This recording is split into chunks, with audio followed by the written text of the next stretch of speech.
Welcome to the Vergecast, the flagship podcast of using gift cards to buy other gift cards. I'm your friend David Pierce, and I am, seemingly as always these days, on a walk home from dropping my kid off at daycare. Do you remember how a few weeks ago I told you that I was trying to be a person who walks and go on idea walks and get the blood flowing and get out in the world? It turns out that was a super fun, good plan until it got to be cold, and now I have settled into the routine that I forget about every year, but always settle into again about this time, which is where I only go outside when absolutely 100% necessary. And right now that is basically to walk the dog or take my kid to daycare. And so I'm outside right now, and this is the last time I will be outside, potentially until this time tomorrow. It's a life, but this is what happens to me every year when it gets cold. So, I'll see you in April or something. Anyway, we have an awesome show coming up for you today. We are going to spend the whole hour answering your questions, at least to the best of our ability, about buying stuff. It's the season for buying stuff, right? It's deals, it's presents, it's weird gift exchanges with your coworkers. It's just a time of year you have to buy a lot of stuff. And also, you're trying to tell people what to buy you. So we figured we might be able to help. And whether you have questions about which laptop to buy or which MacBook to buy or which smart home gear you should get into or what odd gaming console you're excited about, we took all of your questions, some of them super broad, some of them hilariously, impossibly specific. And we're gonna answer as many of them as we can on the show today. We grabbed a couple of our best reviewers and smartest folks on the team, and we're gonna go through as much of it as we can. Thank you to everybody who sent in questions. It's gonna make this super fun, and I have no idea if we're actually gonna help anybody, but boy, are we gonna try. All right, all of that is coming up in just a second, but first, I gotta get home. I gotta, get warm. I gotta take some cold meds. I don't know if you can hear in my voice, but my kid got sick, and then my wife got sick, and now I'm sick. It's great times all around. Then we're gonna get to it. This is the Vergecast. We'll be right back.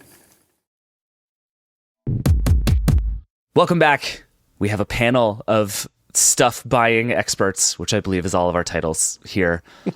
Jen Tuohy, welcome back to the Vergecast. It's been a while. Thank you, David. It has been. It's lovely to be here. I'm sad we missed cooking our Thanksgiving turkey together this year. We spent a lot of time trying to figure out how to one-up that episode and never figured it out, and so we never did a Thanksgiving episode. It's still one of my favorites we've ever done.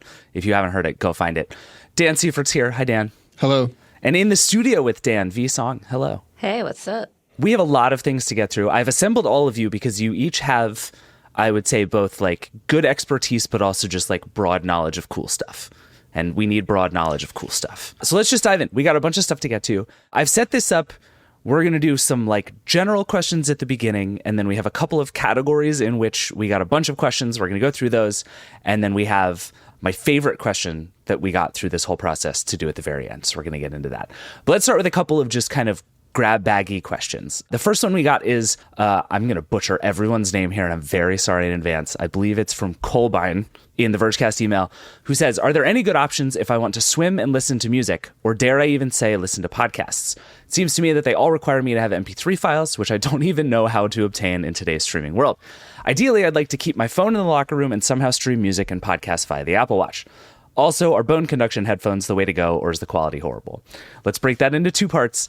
V, I want you to go first, because we brought this up. Chris Welch and I had a long chat about MP3 players a couple of weeks ago on this show that made a lot of people feel a lot of feelings. But I want to know first if you have a good answer to our friend's question here.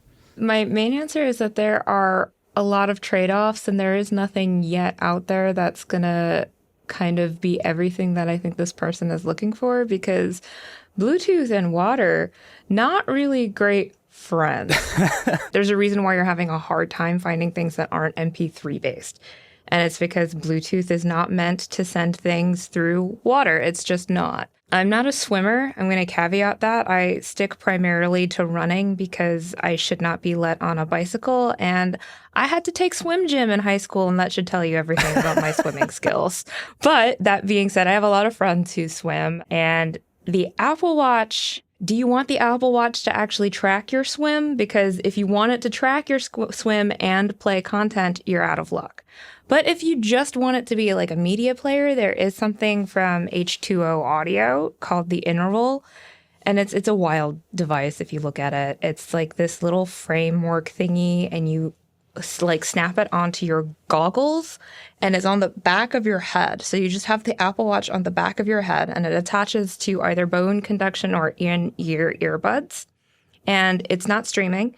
You have to download offline playlists. And technically it works, though, I will say I have doubts about whether this thing will last long term, just because if you really want a waterproof wearable, most of the advanced ones are not particularly strong at that. Like the Apple Watch is waterproof up to 5 ATM, which is what we consider swim-proof, but that doesn't mean that if you're diving to the depths of your pool a lot, there's still a risk there. There's an inherent risk. So that's one option. And the other one is stuff like the Zygo.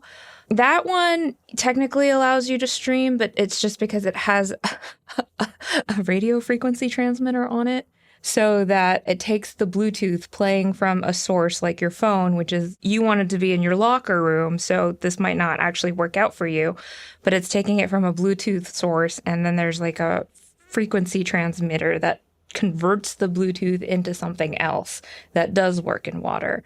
And that's a little pricier, so, That's the hackiest thing I've ever heard in my life. Yeah. So these are the, swimmers got it rough. Runners and cyclists, we can just use our regular Bluetooth headphones, and Bluetooth works fine in air, but water just adds a different layer of physics to the problem. So that there is a reason why most of the players you're finding are MP3 based.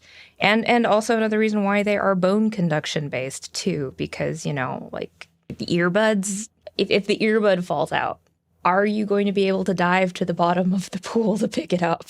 So that's why, most swimming headphones you see, they are going to be the type that goes around your head, or has a little string attached to them. You're not going to really get any true earbuds for underwater use. So things to think about. And to the second part of your question, are bone conduction headphones good?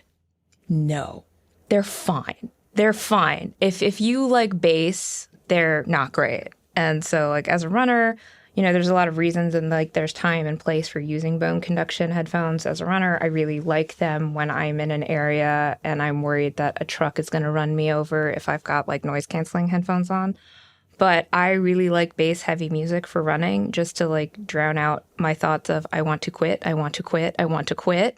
So if that's you, bone conduction isn't really going to be all that useful. And then podcasts is another problem, because not every platform is going to support podcasts. So if you want to listen to podcasts, but you're primarily on Apple Music and that's how you're downloading your offline playlists, well, you're going to need the Spotify. If you want to listen to audiobooks, you're going to have to find something that supports audiobooks, because those files are encoded in a specific way.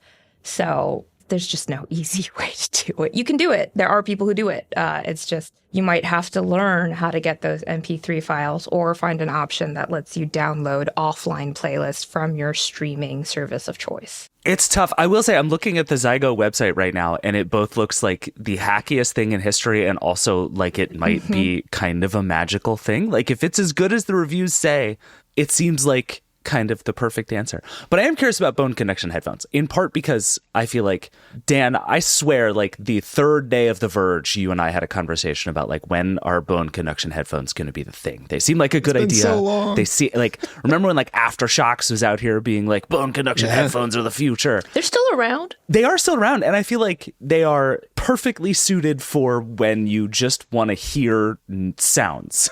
and that's all. You don't care about audio quality. You're just and swimming is actually a good example of this. You don't really want to plug your ears, but you want to be able to kind of hear music, which sounds like damning with faint praise, but I kind of mean it. I don't know. Where are we with bone conduction headphones? Is it as bad as V says? I think there are people who really swear by them and really like them, but I think that outside of swimming, the other use cases for bone conduction headphones are running and cycling, where you need spatial awareness for safety reasons. And I honestly think that the advancements in ambient modes on true wireless earbuds have kind of made it so that you can wear standard earbuds and use the AirPods active noise, not the noise canceling mode, but the new one, which is slipping my mind right now, which kind of like automatically adjusts the cancellation to give you awareness of noises. And the general ambient mode of AirPods is very good, where you can still hear your music with a good audio quality and still hear everything around you for safety reasons. So I think for most people, unless you're really specific and you want bone conduction for very specific reasons, I don't know that I would recommend bone conduction for most people looking to use them outside of like swimming, which is like, obviously you can't put AirPods in a pool and you don't want them plugging up your ears anyways. Jen, what do you do when you exercise? Are you a headphones while exercising person? I bought the Beats ones that stick in your ear. Beats Fit Pro, the purple ones. Yes, the purple. Well, I did buy the purple ones. We both got the purple ones, and then my daughter lost them. So now I have boring grey ones, but I loved those. I have the grey ones. I bought boring grey ones because I got renewed because I'm like, I'm not spending this much money again. But I'm not. V is the fitness girl here. I'm the walk slowly around the block girl. Same. All right, let's get to the next question. Oh, which is actually another headphones question. This is a good one. This one came from the hotline, and it's from Daniel. Hi, my name is Daniel. I've become a bit obsessed with trying to keep a clean, minimalist bag. I'm a remote worker, and I constantly have to take, meetings from coffee shops. And I've been, mostly satisfied with my setup where I have a pair of Quiet Comfort 45s or Sony XM5s that do a decent enough job of letting people hear me. But occasionally, they just stop working. There's a critical threshold of noise in a coffee shop where the directional mics just don't do the job anymore. And so now my bag has a backup solution because I couldn't take the anxiety of not being able to do my job occasionally. And that it's clunky. I don't want to have two pairs of headphones in my bag. But I also want to have good noise cancellation for when I'm listening to music, and I want to have a good microphone for when I'm doing my job. And I want a little help answering the question of what is the best way to do this. Thank you for your time. Just use the wired Apple headphones. Yes, that's exactly what I was going to say. Because it's totally going to save space in your bag. And, Becca's done, 5,000 videos at this point showing how good the quality is on them. So, that's what I do. I just always have a wired pair in my bag. Actually, Becca made me buy a pair for work reasons. So I would just say those are super easy to stash and a lot cheaper than a lot of the other options out there. I agree. This was going to be my recommendation as well. The only caveat is they are not going to do any noise canceling for you. So basically, you just have to be willing to carry around both. I love the inclination to have redundancy. I love redundancy. I'm the same person, but it does mean that you're likely going to have a set of over-ear headphones for your noise canceled focus time. And then when you need to hop on a call, you just switch to the wired ones. I think that's right. Every bone in my body wants to scold anyone who gets into a loud coffee shop and then tries to take calls. It's the worst for everyone involved when people do that. But it's the holidays, and so I'm not going to scold our friend Daniel for just trying to do his job while irritating every single other person in this coffee shop by shouting into his microphone. Well, you don't know what Daniel's home life is. Daniel's got to do what Daniel's got to do. I get it. I do think, we've spent a lot of time talking about and testing various microphones in various coffee shops on the show. And what we have discovered is that you just can't beat the microphone on a big ass boom arm that comes all the way down to your mouth.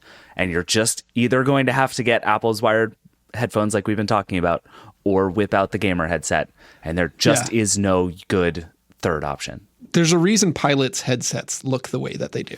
Yeah. When they're flying a helicopter. If the Ray-Ban Meta smart glasses could actually pair with your laptop, I might have recommended that because the mic is right on your nose, and you could watch our video review. Becca did a mic test. It is on par / almost slightly better than the wired Apple headphones, but they don't really pair easily with your laptop. So that was one of the things that she pointed out as being kind of a miss there. And then just smart glasses in general, that is the thing that they're saying, right? You can use these for calls. They're not good enough for a coffee shop.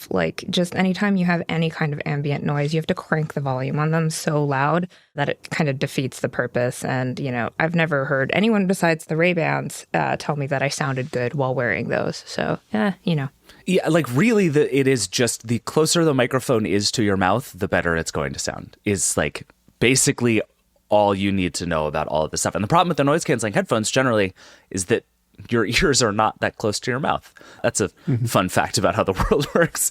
And I think like if there is a thing, and you all should tell me if this exists, that is like a normal pair of noise canceling headphones onto which you can attach like one of those boom arms that is a microphone. So those things do exist. I forget the name of it right now, but you did just remind me of there's a device that you can literally stick to the outside cup of any pair of headphones, and then it has its own Bluetooth connection or a dongle connection to your computer, and it's basically a boom arm that goes across your mouth. It is one of the jankier setups, but basically it's like if you've got a pair of headphones that you really love the sound or comfort or whatever features of, and they just don't have a mic or don't have a great mic, it allows you to retrofit a mic to it. I think that you are still going to run into the same similar problem. So even with a boom arm on that, you're dealing with Bluetooth connections, you're dealing with other, factors. It's just another thing for to manage and deal with instead of just plugging in the wired headphone, which is always going to be the most rock solid connection. Yeah, that's fair. Just carry your Yeti to the coffee shop. Your Yeti or your Shure. Just carry that. That's totally, no, don't do that. That might be worse. No, I think truthfully, if you just want to carry one thing, I think like Jabra has pretty good headsets. They all have the boom arms, so you're going to look a little silly, but it at least folds up and is a decent set of headphones.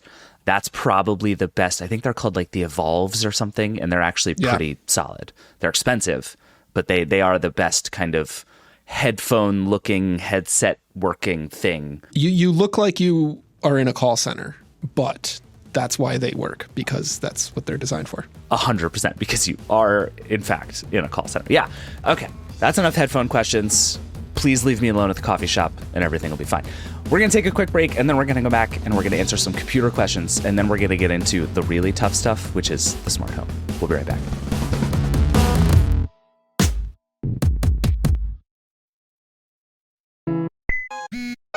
All right, we're back.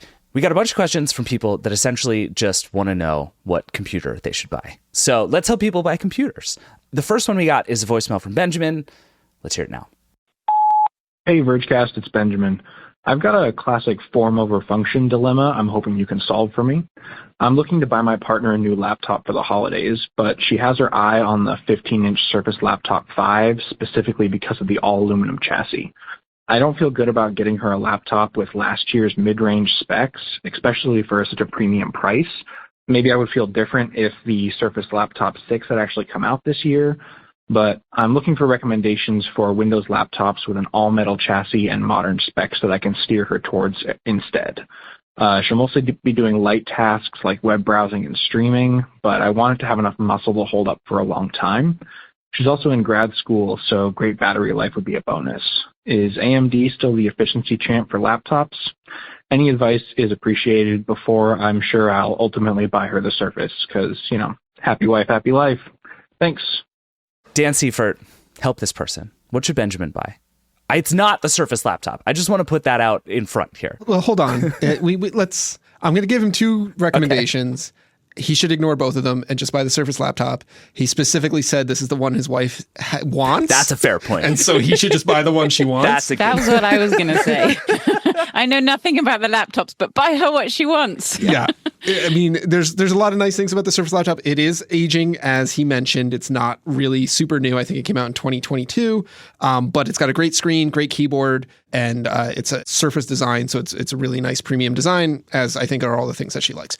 If we were to buy something else, I've got two recommendations. One of them is a little bit less expensive. It is the Asus ZenBook 14X. This is a 14.5-inch screen, so it's a little bit smaller than the Surface laptop, but it's an OLED display, so really awesome screen. It's got the latest 13th gen Intel processor. It's comes with 16 gigs RAM, half a terabyte of storage, and you can get it for $750, maybe even less if you're shopping around. So it's a very up-to-date current model. It's still metal. It's not quite up to the build quality of the Surface laptop, but it's not a plastic piece of junk. It's still a high quality laptop. The other option is a larger one. And since they mentioned that they want a 15-inch Surface laptop and they like the aluminum chassis, I would suggest taking a look at the LG Gram 16. The things to like about the LG Gram 16 is you got that 16-inch screen. It's huge.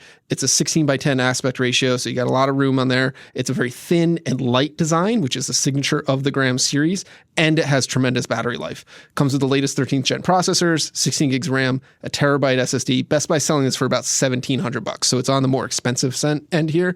But the Surface laptop's not a cheap computer, so those would be my recommendations. But at the end of the day, go buy your wife a Surface Laptop 5.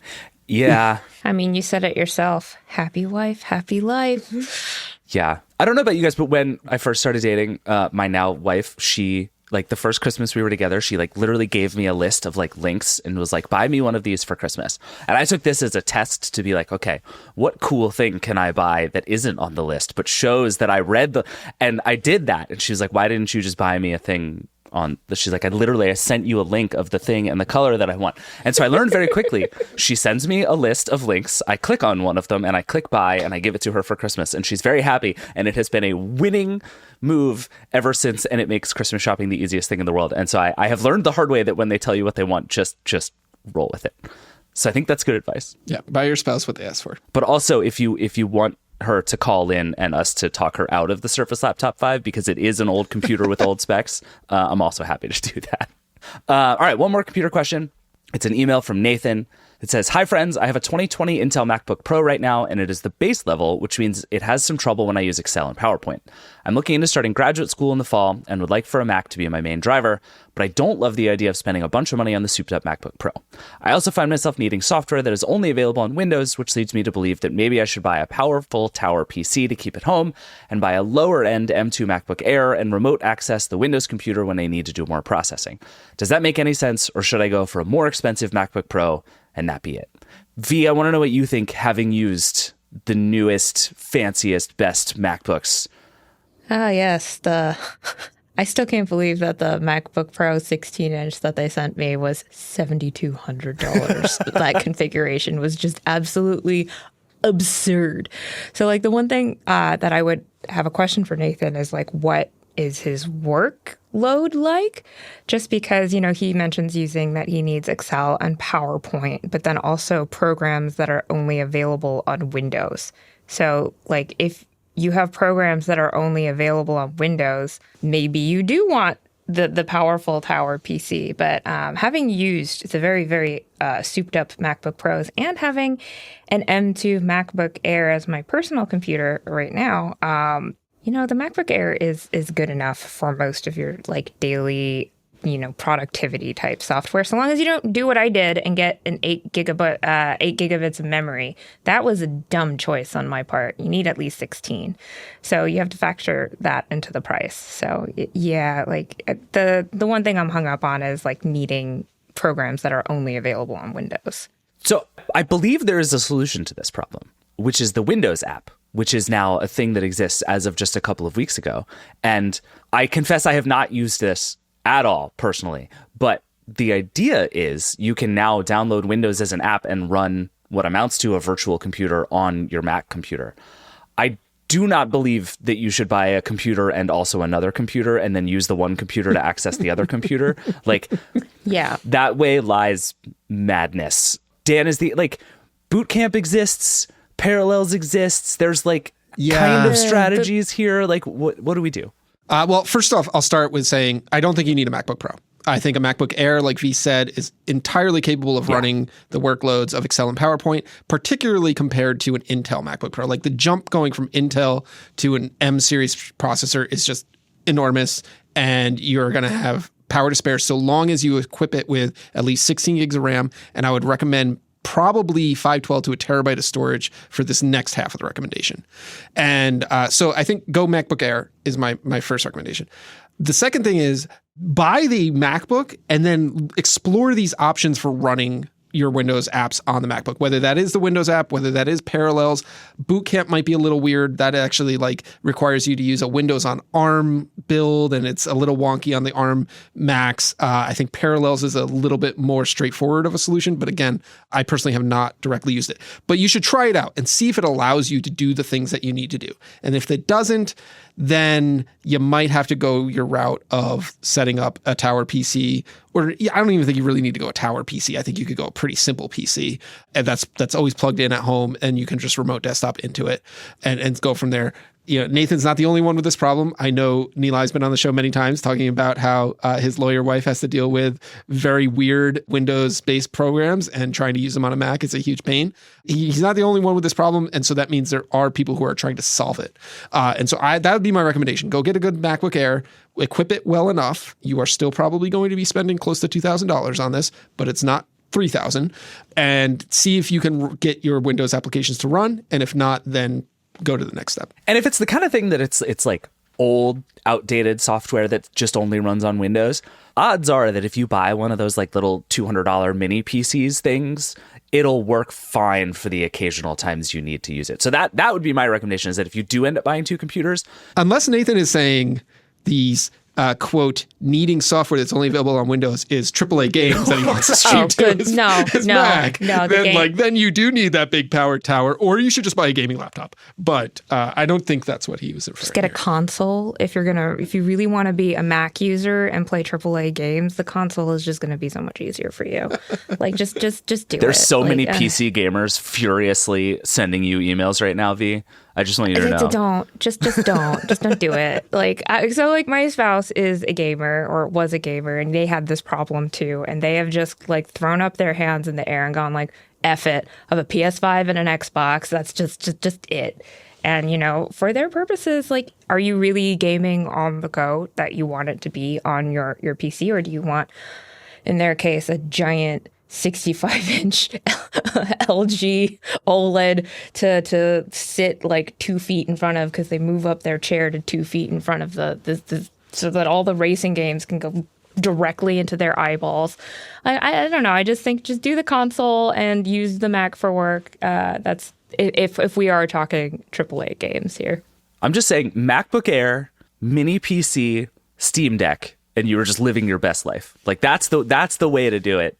Happy holidays to everybody. It's a huge victory. All right, let's move on. Jen, I have terrible news for you. It's time to talk about Matter. I'm so sorry. We have to do this one more time before the year's over. We got a bunch of smart home questions, I would say all of which I can distill into this voicemail from Chris. Hi, this is Chris from Los Angeles. Gotta ask, going into buying season, what's up with Matter? What home tech am I allowed to buy? What home tech should I absolutely not buy? Is it the year for Matter? Thanks, Chris. I also want to know the question, because I'm buying a house. Yay, my first house. And I'm going to go straight into the smart home. So I need this for me too. Yeah, we got a lot of versions of this question, because I think this is the time of year to buy all this stuff, right? They're fun stocking stuffers. They're fun gifts to buy people. And every version of this question we got is essentially, am I a moron for buying smart home stuff right now? As we've talked about many times, we're in the middle of transitioning to Matter. Matter is kind of here. It's also kind of not here. Jen, talk us through it. Give us a gift guide here. What are we doing? Well, 2 points. The first would be, friends, don't buy friends Matter devices for Christmas. Okay. Just don't put that pain on them. And the second would be, V, can you wait a couple years to move in to your new house? No, my lease is up at the end of this month. So I know Nilai's been going through this same issue with his house. This is a tricky time. And I would like to say it's unique in the smart home to be in this awkward situation where you're between protocols and between devices and technologies. But no, this has been happening since I got into the smart home a decade ago. The smart home is continually changing. It's never in a place where you're like, okay, it's here. This is right. This is the way to do it. I'm happy. So really, it's kind of like any tech. I do always encourage people to buy, I think we do this a lot with our reviews, the best you can afford that fits your need. And that's still where it sits with smart home, I think. Matter is going to help, but it is not helping yet. And right now, my number one recommendation about my Matter devices would be only buy Matter devices that also work on other platforms, which is to sort of break that down a little bit. So Matter itself is obviously not a platform, but it does support all the major platforms. And that's its biggest selling point. And that's the one thing that I feel is good about Matter devices. If you want to buy a cheap smart switch now for your Apple Home setup, you can go and do that. You really didn't have the option before Matter. And that's an area where Matter has succeeded. Yay. Where it has not succeeded is in being able to pair to multiple smart home systems. So I have spent the last month tearing my hair out trying to pair my Philips Hue platform, my Philips Hue bulbs in my house, which I have had for over a decade because that's one of those systems that's been around for a long time.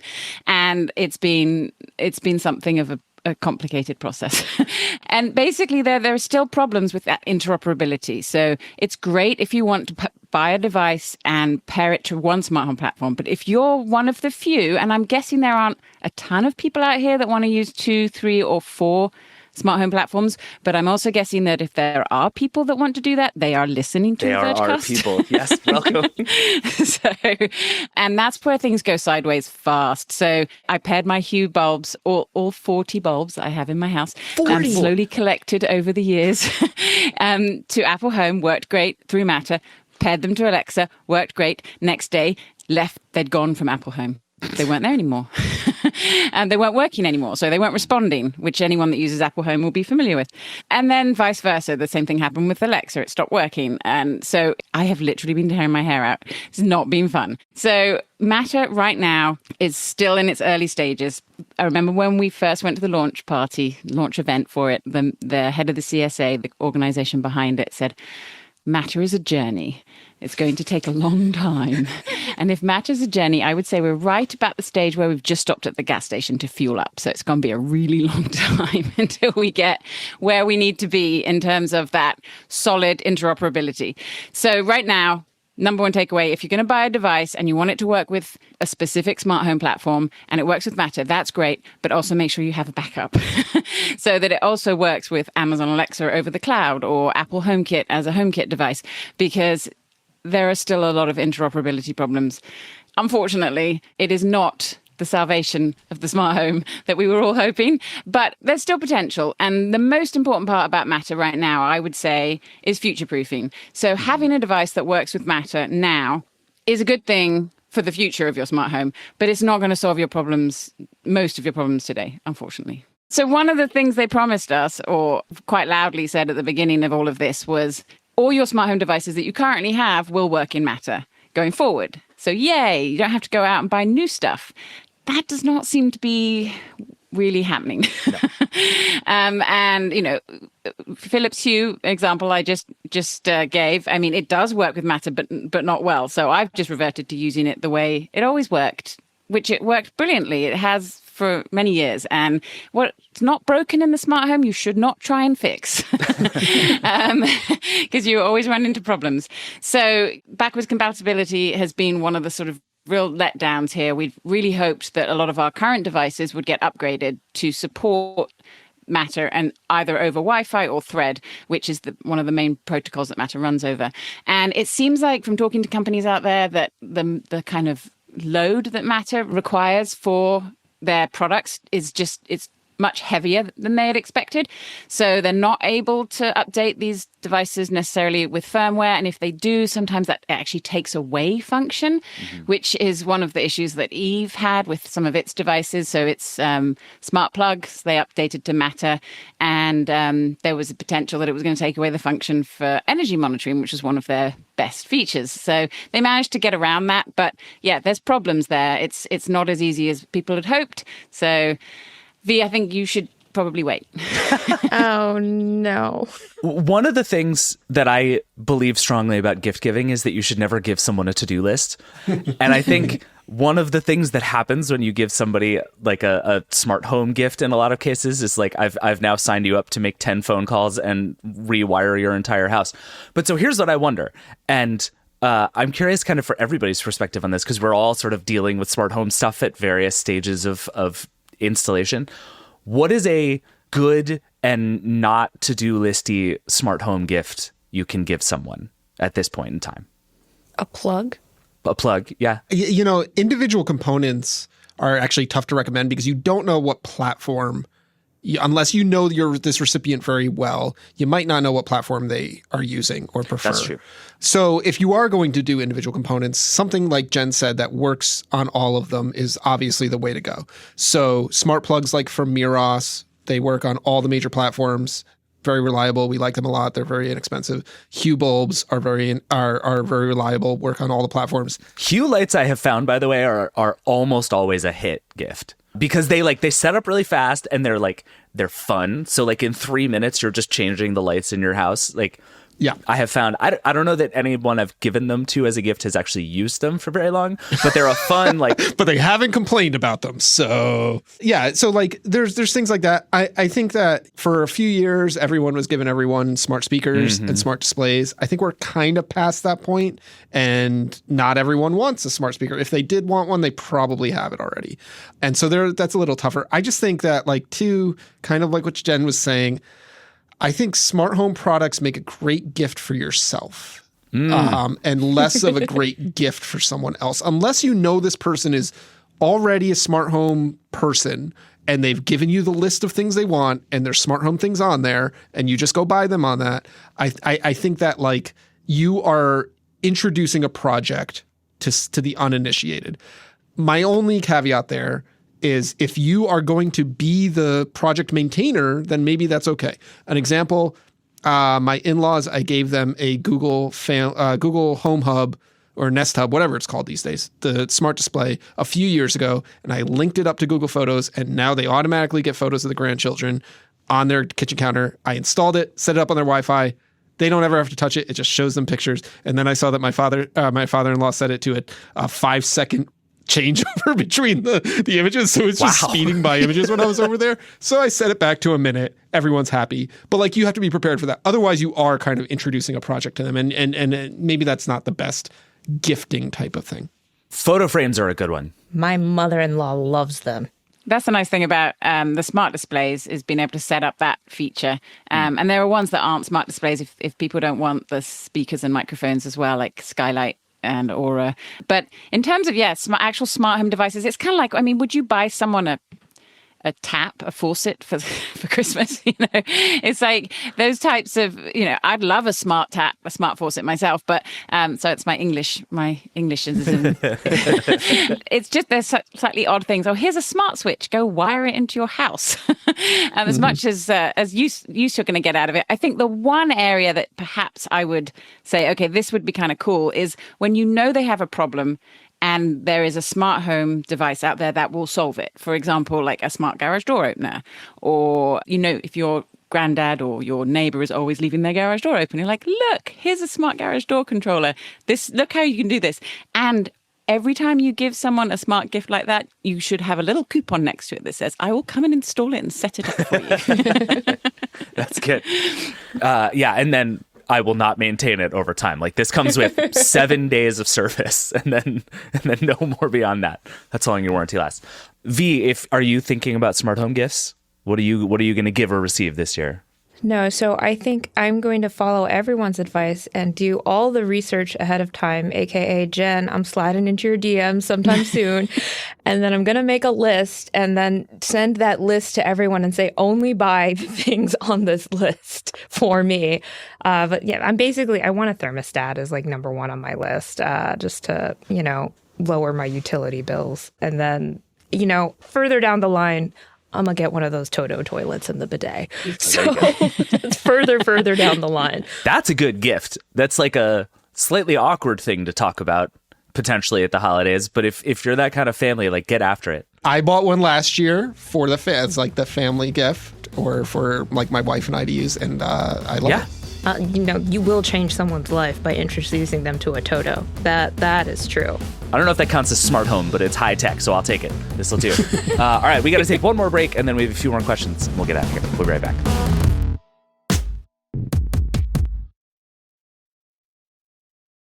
All right, we're back. All right, Jen, one more smart home question before we get out of this matter chaos.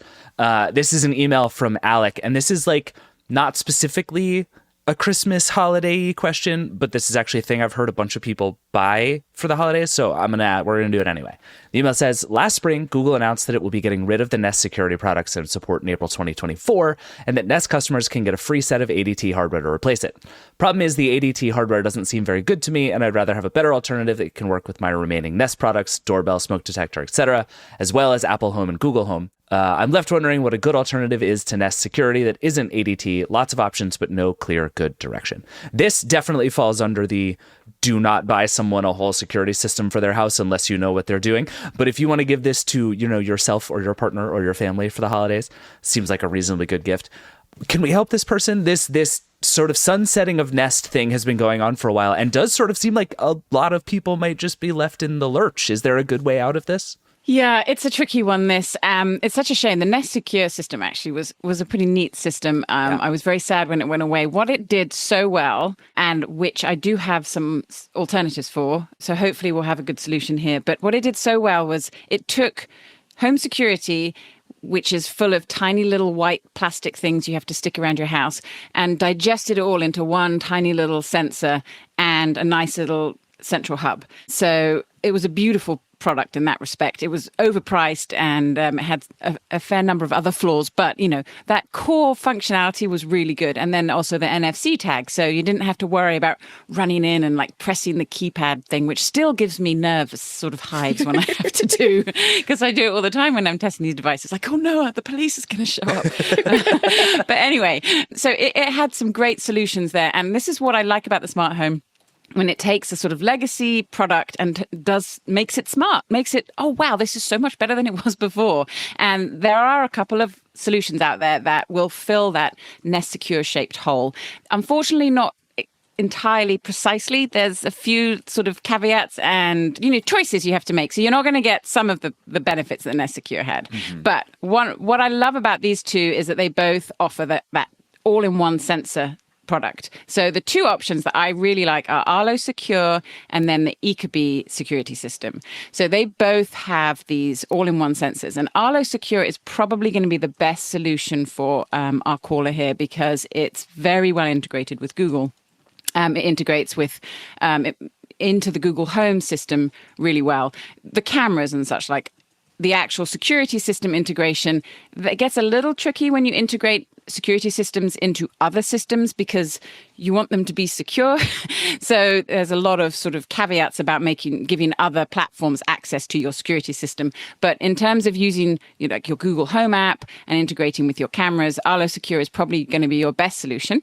And it's really relatively inexpensive. It's like $200 to get started with the keypad and 2 sensors. And these sensors are awesome. They're all-in-one multi-sensors, and they do 8 different things, which is kind of impressive. Wow. So they're contact sensors, motion sensors, ambient light sensors, temperature sensors. They can also, the system itself can also listen for smoke and CO alarms. So you don't need, all the other sensors that most security systems come with. And also they're leak detectors. You can't use them as a leak detector and a contact sensor at the same time, but you can, you can pick and choose what you want them to do, which is really neat. And if you use Arlo cameras, you actually can get video verification, which is a pretty key part of any kind of security system these days if you sign up for professional monitoring. And that was something that Nest Secure didn't offer. So that's where police will only come to your house if they can actually verify that something's wrong and not that you just forgot. You forgot to know how to disarm the system by pressing the buttons. So the Arlo Secure is a good one. And then the Ecobee secure system, very similar. It also has these sensors that are contact and motion in one, but they don't do all the other stuff. But what they do, and this is something that V might be interested in, is they do sync with your thermostat. And so if you leave your door open, you can set it to automatically turn your heating or AC off when the door's left open, just so that you're not, that's neat, accidentally cooling the outdoors or as heating the outdoors. my mom used to say, we're not heating the outside here. Yeah. So that's a neat sort of extra feature, which I really like. And that's the kind of thing, security systems are boring. They're kind of expensive. You're paying monthly for them most of the time, and especially if you have professional monitoring. So it's kind of cool when they can do something else useful and helpful. And all of these both on Arlo Secure and Ecobee, you can use as motion sensors and contact sensors in your smart home. So when the door opens, the lights can turn on. You can set motion automations and those types of home automation setups, which, are really useful in your house, as well as also protecting you potentially if someone comes and tries to break in.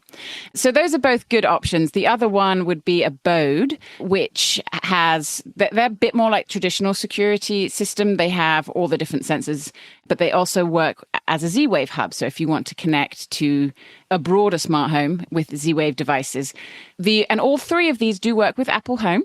They all work with Google to some extent, and they all work with Amazon Alexa Assistant too. So you have kind of broad support there on the platforms. They all also have cameras with them. So our caller does mention he already has some Google cameras, but if you wanted to add more cameras, you can use cameras from all three of these systems. And the Ecobee cameras and the Arlo cameras are really quite good. The Abode cameras I would maybe steer clear of. So there's three good options there and three good price points too. I think the cheapest actually is the Abode, which starts at $160. The ADT stuff, unfortunately, just really wasn't very impressive. I read a lot of people complaining about that when it came out, but we did actually report a couple months ago that it looks like ADT is working on another system where they're more tightly integrated with the Nest devices and have some slightly nicer looking hardware. So if you can wait, you might want to wait and see how that pans out. But otherwise, I would look into one of those three options that I mentioned. I think you'll probably find something there that you'd like. I feel like our takeaway so far is that holiday season 2027 is going to be like sick for the smart home. It's going to be so good. And until then, just, close your eyes and point at something and we'll try.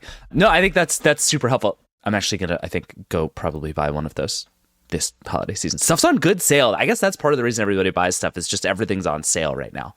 All right, a few more questions, then we're going to get out of here. We got a couple of questions about gaming, specifically handheld gaming. This first one is a voicemail from Sean. Hey, this is Sean from Ohio. Christmas is coming up, and I have a 7-year-old son at home that is really into video games. I've been noticing on TikTok a lot of these handheld, almost Game Boy-esque video game emulators. I'm wondering if those are any good, if emulator handheld gaming is very good. I've heard of the Steam Deck, and we own a Switch, but I'd love to get him something that I can just load up a bunch of games. Also, I'm a Mac user, so I don't know if that prohibits me or kind of detracts from being able to do that. Anyways, looking for a game device to buy for my son. Love to know your thoughts. Thanks. There are two correct answers to this question, I would say. One is a device called the Retroid Pocket, which is one of those things that comes from Amazon and ships with like 1 million built-in games that you can play. Some of them don't work very well. Some of them are like porny and weird on a lot of these emulator devices, but it's also, there are some very good games. So that's a good like all-in-one emulator kind of system. How old is your son if they're porny? 7, whatever. I'm not here to litigate. Okay. I'm not in charge. No, I think you can basically either do a system like the Analog Pocket, which is like an amazing piece of hardware, but requires you to kind of bring your own games, which is the more legally upstanding thing, as we've talked about on the show in the past, but also more expensive and more complicated. Or you can buy the things that you see all over Amazon from companies like Anbernic and Retroid and others that are just we downloaded every ROM we could find on the internet, put it onto a device, and we'll ship it to you from Amazon. Those are very fun. They come with some weirdness. Some of the games don't work. Some might be games you don't like very much. They require some extra management, but they work. The Retroid Pocket is very good. It's the one people seem to like. So I would steer you that way if that's what you want. But if you want to be a gaming purist, the Analog Pocket is the one. Then we have a question that is another one we've gotten a bunch of, which is a voicemail from Hillary. Hey, Vergecast, this is Hillary. My husband and I are expecting our second child in May, and my husband wants to get a handheld gaming device to go with those long sleepless nights. I think it's a little bit silly, too, because he's not actually going to have time to play it. But pretending that he does, he's trying to choose between a Steam Deck and a Nintendo Switch. Which would you recommend for using while caring for an infant? Thanks. Neither of them are very good as nannies, I would say. So I think why I like this question is this is less what can I do for the child and more like how do I occupy myself while my child sleeps on top of me? Yeah. Having just had an infant, I had terrible luck with this. I found that anytime I put a screen up sort of behind his head, he would wake up and it would go sideways. But I will say between these two, the Switch is the choice for me, at least. Yeah, same. The games work super well offline. The thing is really simple and straightforward. You can put it on a table and just use the Joy-Cons in your hands, or you can hold it, or you can plug it in. It'll end up being a thing your kids can use when they get older. Like, I just think I lean way towards Switch as the more sort of I have a kid on my lap and also want to play video games kind of device. I totally agree. And I think that the challenge with the Steam Deck, while a phenomenal gaming device, is that you will spend a lot of time tinkering with it. And if you do have limited amount of time to play, because you are also caring for a new infant, the Switch is the one that you'll be able to just pick up, start playing, put it down when you need to. And like David said, it is convertible to tabletop or TV playing very easily and stuff like that. So I would recommend the Switch as well. The best device for one-handed entertainment while you're caring for a child, because generally you're only going to have one hand, is a Kindle. Just press the button and you can turn the page. It's the only one that you don't need two hands for.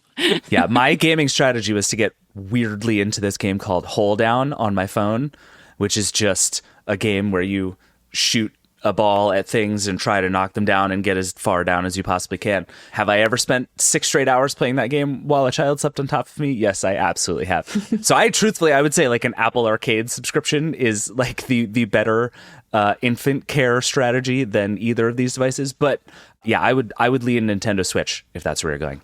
All right, one more question and then we're getting out of here. This is a much broader question, so everybody has to answer, but you can go any direction you want. It's an email from Charles.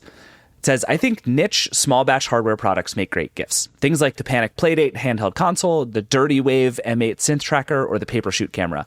The problem I run into is finding these products in the first place.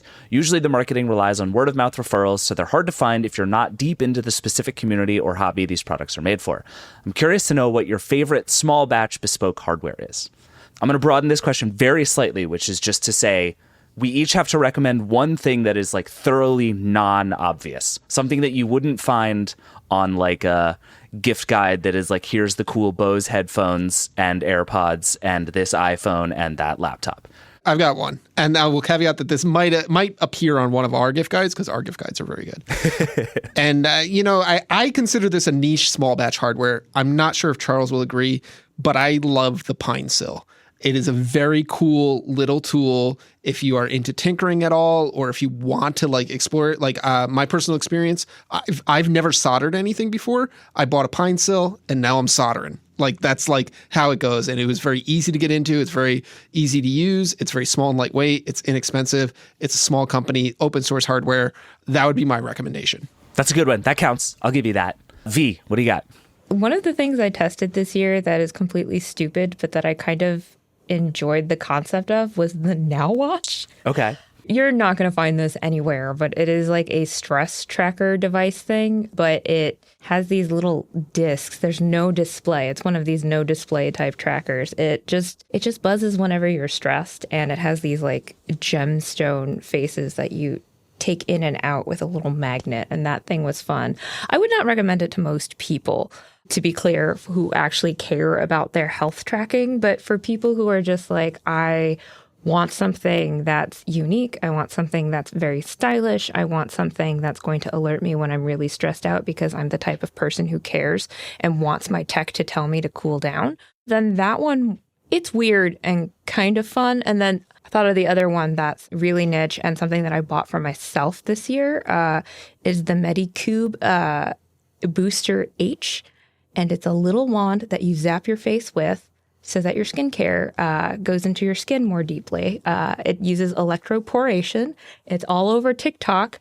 But if you're not in the skincare community, you ain't going to know about this thing. So there you go. That's good. The Medicube Booster H, it's on sale for like 50% these days. So I would do it. Hailey Bieber uses it. So there you go. All right, Jen, you got one? Well, I'm not sure it quite fits with the niche small batch hardware, but maybe it does. But Home Assistant. The Home Assistant green, if you want to, be budget, which is their new budget version of getting started with Home Assistant. But as we started the smart home discussion with all the problems with Matter and how you should buy a device that also works with other platforms, Home Assistant would be your friend here because it can help you get any device into any platform and also will offer Matter support going forward. It has Matter support in beta right now, as everyone else does. Everyone's in beta right now. So yeah, every time I write a review on The Verge, one of the comments will be, but you can already do this with Home Assistant. So Yeah. it is a great, powerful tool. It's one of those devices that if you give to a friend, you are going to then become their backup IT person. But you will know the right friend to give this to. And if you give it to the right friend, they will be very, very grateful. Yeah, the Home Assistant people are a little like the Linux people, but Home Assistant is much more of a product that regular people can actually figure out. And it's gotten that way a lot over this last year or two. They've really put a lot into making this a much easier proposition than it once was. I agree. Mine, I have two. One is a gadget and one is not, but it's close enough. One is the one I've already mentioned, which is the Analog Pocket, which I think as like a little Game Boy thing for the modern age is just one of the like best made pieces of hardware out there. It's the kind of thing that like if you're in the gaming world, you know this and you're like, David, the Analog Pocket doesn't count in this game. But if you're not, you've probably never heard of it. It takes cartridges. It's a very fun thing if you want to like play retro games in a new way. It rules. And they're also building a thing for the N64 that is not coming out this year, but is probably coming out next year. And I'm confident I'm going to do whatever it takes to buy one whenever that happens. So if you want to just like wrap up a piece of paper that says, I'll buy you the N64 thing, that works fine. The other one is I've gotten back into a kick with notebooks. As Dan can attest, I spend all of my time switching between to-do list apps. And recently I have given up on to-do list apps and I'm back to writing on paper like our ancestors did. And the team from Cortex, which makes very good podcasts over at Relay FM, they made a thing called the Sidekick Notepad that is this big, wide notebook that is part like lists on the right and just sort of empty space to write on the left. And it sits on your desk and is a perfect like day planner thing. And I love it very much. It's a great wrist rest for your keyboard too. It is specifically designed to be the width of your keyboard, which is very cool. Yeah, and it sort of sits in front of it and you can like write on it and then go back to typing. It's lovely and I have enjoyed it very much. So that's my recommendation. All right. Thank you all. We should get out of here. I hope we have spent a lot of people's money. And if you want to buy us nice things to tell us, send Jen all of your Matter-compatible gadgets, and she will somehow figure out how to install them in her home. All right. Thank you guys. Appreciate it as always. Thanks. Bye. Bye.